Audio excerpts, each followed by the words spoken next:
தமிழ் டப்பிங்கை பற்றி நீங்கள் என்ன நினைக்கிறீங்க? பார்க்கல. நான் தூங்கிட்டேன், பார்க்கல.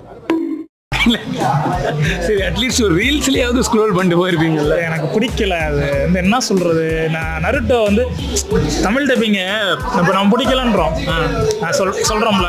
ஆனால் வந்து பார்த்தீங்கன்னா சில பேர் வந்து இப்போ இந்த அனிமோட எக்ஸ்போஷரு இந்த இதெல்லாம் வந்து இல்லாமல் இருக்கிறவங்க வந்து அனிம் பார்க்கணும்னு நினைக்கும் போது இப்போ அந்த சப்பு டப்பு இதெல்லாம் வந்து விரும்பாதவங்களும் இருப்பாங்க. என் தம்பி என் கூட பிறந்தவன் இருக்கான், அவனும் மதுரை தான், நானும் மதுரை தான். அவன் வந்து நருட்டோ வந்து தமிழில் தான் பார்த்தான். உனக்கு அது ரொம்ப பிடிச்சி போச்சு. நான் ஏன்னா அவனுக்கு அந்த கொஞ்சம் டக்குன்னு இந்த சப்பு பார்த்துக்கிட்டு அனிம் பார்க்கறது வந்து கொஞ்சம் டஃப்பாக ஃபீல் பண்ணான். நமக்கு சின்ன வயசுலேருந்து பழகிருச்சு.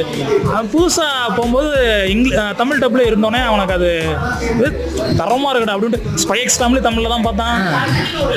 வேற என்னென்ன தமிழ் டப்பில் என்னென்ன அனிம் வந்திருக்கோ எல்லாம் பார்க்க ஆரம்பிச்சாங்க. அது அப்படியே அவன் அந்த மாதிரி இன்வால்வ் ஆகுறவங்களும் இருக்காங்க.